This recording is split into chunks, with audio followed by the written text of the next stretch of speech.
Good morning, everyone. Welcome to Master Trader. Greg here.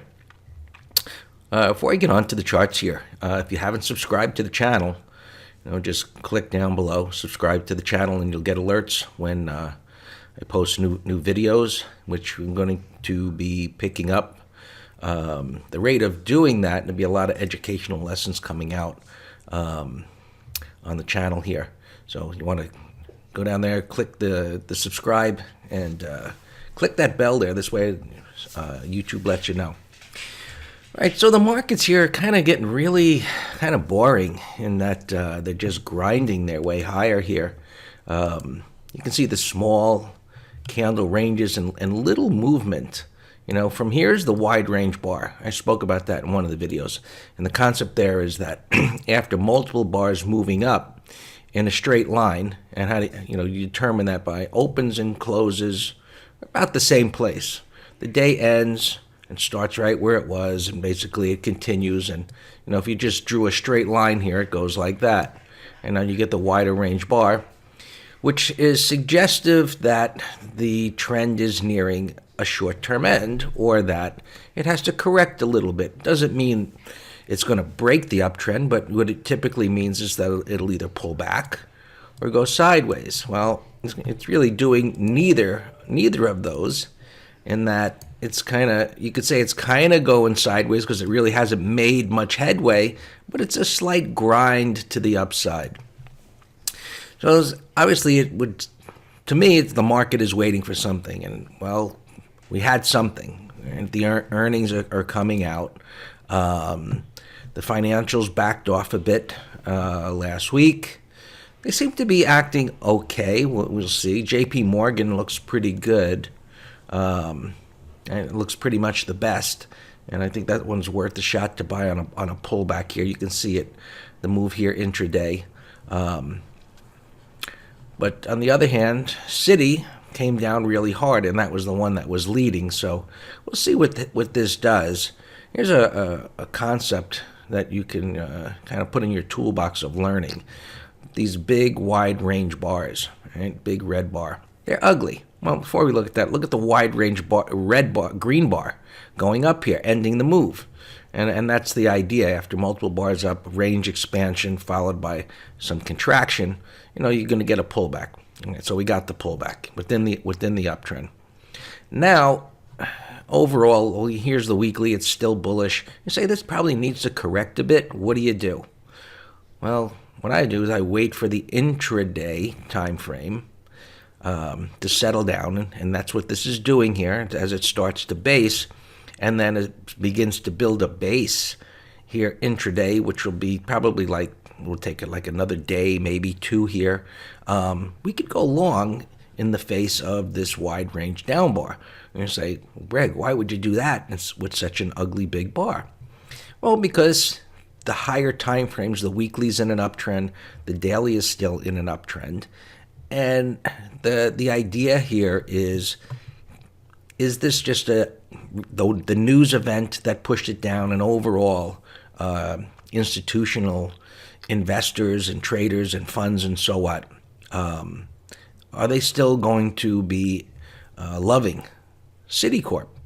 And we'll know that when we see it stabilize here, and on the intraday chart begin to stabilize, and then as it starts to turn up, that'll be our signal that those buyers stepping up can negate this big nasty red bar here, because that big nasty red bar has left no overhead resistance.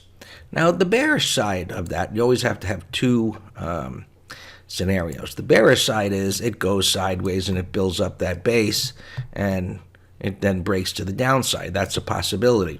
So we're in a wait and see here with this one. That's how you handle that situation. All right, the NASDAQ is grinding its way higher here. And we got some minor support here, and also take note of this little cluster of opens and closes right there.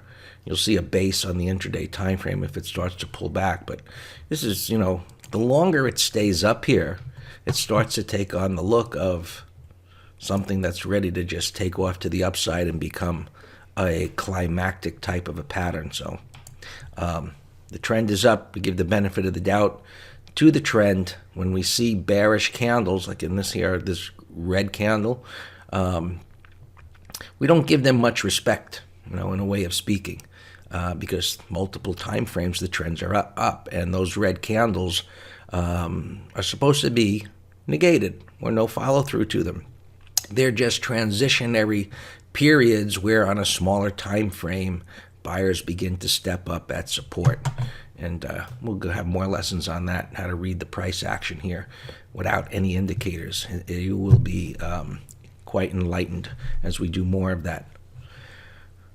The Dow, has started to outperform again. And of course, that looks like it's starting to do its acceleration to the upside.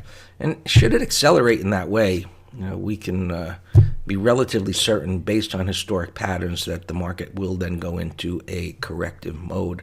But as of this moment, I can show you that you've got more traders, and this is just, the day-to-day, and this is of sentiment, and this is the moving average. And as of last night, they were betting this market's going to come in. And I can't disagree with that opinion that it should come in. But when these option traders are going into the close, loading up with bearish bets, odds are there's just going to put a floor under the market.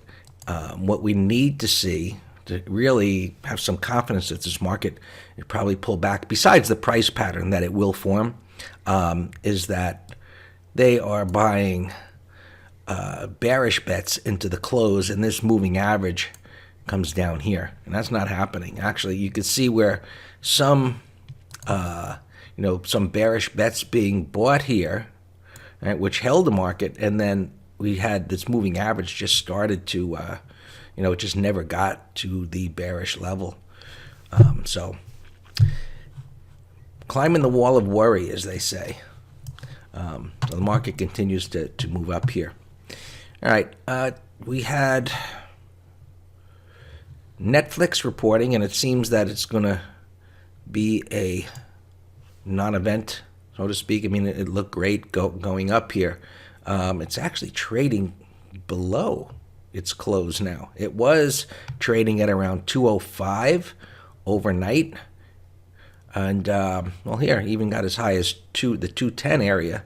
And now it's back down to 202. So some selling into the news here on those earnings. That might not be such a great sign for the market. That's getting sold into already, even pre-market. So we shall see. And NVIDIA is down a little bit. Just looking at some of the strongest stocks out there. No big deal. LRCX just continues to march its way higher. We'll see what PayPal does. That reported, I believe, yesterday, and that's down a little bit here. But it's just had a phenomenal run, and Square moved along with it, and got Snap here kind of starting to bring up the rear. Interesting. Broke out. Its earnings aren't due for a while yet, but this might be one that runs up into earnings. But you can see the 60-minute chart here. You see it begin to roll over here. So what I want to see is this hang up here and start going sideways and building a base. And then I'd be willing to take a position in this as it broke out from here. So ideally, this base stays ideally above this level and chops around, and then we can get another push. So we shall see about that. All right, guys, that's it for today. Great trading. We'll talk tomorrow.